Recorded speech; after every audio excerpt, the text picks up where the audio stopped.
So these are trends that were huge in 2025, but they're gonna be dead by 2026. Now, obviously, take this all with a grain of salt. If you have this stuff and you love it, then wear it. This is not life or death. But you could take this information and maybe next time you're shopping, you could avoid this stuff because it is on its way out. So the first trend that is finally dying is everything being masculine. So you'll notice throughout this video that many trends that are on their way out are bulky and chunky and manly, and the things that are coming back in style are very feminine. So let's talk about the big Western and cowboy trend that was just all the rage for 2025. I mean, clearly this is very masculine, it's very cowboy. The biggest trend, without a doubt, were the cowboy boots, like the Western boots with the flare up the boot. I would also see it in different like Western outfits or even jackets with the tassels. I mean, if you went to any store or even shopped online, so many clothes had just like a Western flair to them. And I'm not saying it's completely out, but you can tell it's really dying down. And so moving forward, especially with boots, go for sleeker, chicer options. Even tall boots still are in, or even if they have a shape of a Western boot, that's fine, but maybe avoid that flared, accent that I'm talking about. Oh, and just a quick pro tip about wearing tall boots in the winter months, because it's a big trend right now to wear a skirt with tall boots and tights. But obviously when it's freezing outside, that is no fun. But down below, I'm going to link these amazing leggings that look like they're stockings or pantyhose or tights. The inside is literally like skin colored, it's fleece. And then on the outside, it looks like stocking. So you're kind of wearing these leggings that look like tights, but keep you so warm. And then you can wear a skirt, you can put boots over top, you look really stylish, but you're super warm. So let's move on to overly chunky blazers. So again, very masculine, very oversized. And the examples you're seeing right here, they might be a little exaggerated, but not really, because this is literally what people would buy and wear. I saw it all the time. And I do have some boyfriend blazers in my closet. I mean, even the term boyfriend blazer implies that it's oversized and masculine. And I'm not saying they're terrible, but I definitely am seeing a direction towards the feminine silhouette. So I'm seeing a lot of blazers that are still a little bit broad in the shoulder, but they're very, very tailored around the waistline. There's some that you can even get where you can cinch the back so that you can make it, fit you perfectly and really have that feminine silhouette. And then another trend that is finally dying, and I'm very excited about it, is the oversized hoodie. Again, so masculine, frumpy, unflattering. If you want to wear it at home, who the heck cares? But the trend of wearing it out and about as a really cool and stylish outfit is finally on its way out. And what's funny is if you even just search on Amazon for an oversized hoodie for women, you see many that you could purchase, but they always style them or model them in a certain way where they have their hand on their hip, lifting up one side, because that's the only way you can get it to actually look good. Because when you actually just wear it, you look very unattractive. Like, this is actually what you look like when you're wearing a hoodie. Now, don't get me wrong. If I'm running to Walmart, I'm going to get gas, or I'm picking up the kids, I'm gonna throw on a hoodie. I'm not saying you can't wear them. I'm just saying they're not as much of a cool girl outfit as they once were. And there's other hoodies and sweatshirts you can buy and wear that are just so much more flattering. Like, I recommended this hoodie recently that actually has slits up the side, and so it doesn't create that weird bubble that is so unflattering. And then there's certain crew necks or sweatshirts where they just don't bunch at the bottom, creating like this pillow or this like donut shape around your body. Now, what's interesting is this next trend you would always see paired with the oversized blazer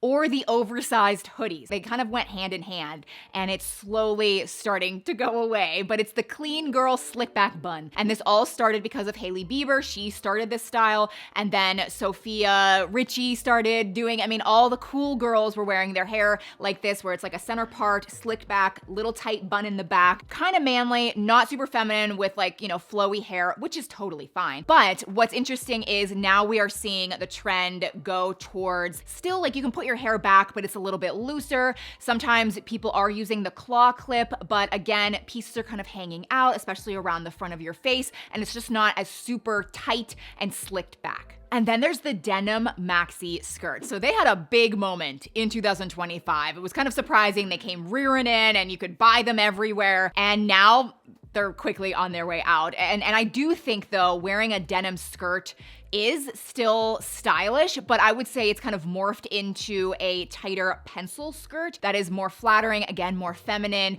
And I would suggest, like some of the photos you're seeing here, if you do get one because you like the style, just get one where the slit is either in the front or somewhere along the side, because sometimes in the past, like I have purchased denim skirts, and if there's no slit, you cannot walk. Now, there is another skirt that I want to talk about, and some of you are gonna hate this, but I definitely think that satin skirts are starting to die. And the thing is, they're already just so feminine and pretty, but I think they're just a worn out trend. It's kind of had its time. It's kind of gone through the cycle. And I do think there are certain colors that are still good, like chocolate brown is still so great for 2026, but the lighter, brighter colored satin skirts, they're just starting to look a bit outdated. But what we're starting to see instead are the see-through skirts. And this is where like some of you would just hate this, but it's definitely what's gonna be trending for 2026. And you could buy some that are kind of provocative and it's like, whoa, it's like definitely making a statement. And then others are just very nice. They can be modest. They definitely catch your eye. I kind of really like them. It just really depends on, you know, again, which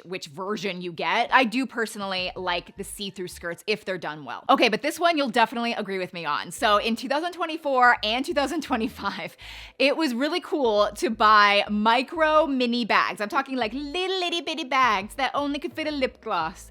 I don't really know why this was such a big trend, but it's definitely dead now. I think a lot of women realized they should probably have a bag that will fit more than a car key. But let's talk about accessories. So the chunky logo belts, I mean, they've been dead for a few years now. I feel like you guys know that, but then it kind of morphed into chunky emblem belts instead, and we saw that a bit throughout 2025, and I just really think that for 2026, we're headed towards the skinny, elongated belts instead. This is what I'm talking about. I think this is a great, more up-to-date option, and then here's what it looks like styled with an actual outfit. Okay, this next trend is a big one. It has been big for many, many years, but we have finally hit a saturation point, and that is plaid jackets or oversized plaid jackets. And I still have them. I'll still wear them if I want to be warm. They're functional. They're just not super stylish anymore, and that's okay. So for next year, I think we're going to be leaning a lot more towards leather, like leather jackets, faux leather jackets, especially again, that chocolate color is still really, really big. And this can tend to look a bit masculine, but I am seeing a lot of people, again, cinch the waist to make it look more feminine. Now for this next trend, I more wanted to put in the video because it really showcases how trends truly do come in and out, but every time they come back around, they always come back a little different. So in a recent video, I talked about 30 specific items that you could consider donating or trashing in your closet. Sometimes it's really hard to, declutter your closet, and I gave you very specific ideas, and I did talk about lace camis. And these are the lace camis I'm talking about, okay? We all had them in our closet for like at least a decade. A lot of times people would throw them on with blazers or they'd wear them with cardigans. I suggested that if you have a lot of them, you could donate some of them because they are very dated. However, because of the 2026 resurgence of feminine styles, I'm starting to see more lace. But again, it's coming back around very different. If you do see a lace cami, it's very wispy and subtle lace. Here's a top that is long sleeve. I think this is from Abercrombie. It has a little bit of lace peeking out. It's just very pretty and feminine. And so I guess I just wanted to show you that yes, things come back around, but they're always different. At the end of the day, like the whole point of this video is not to tell you that you're out of style. It's really just to give you ideas of maybe things not to buy, just to kind of give you a heads up like, hey, this is kind of more what's gonna be on trend. A lot of you don't care, but I don't know, some of you find it a little bit interesting, including myself. So I hope you found this video at least a little entertaining. Everything that's good, I will have linked down below, but please consider subscribing if you haven't already, and I will see you in my next video.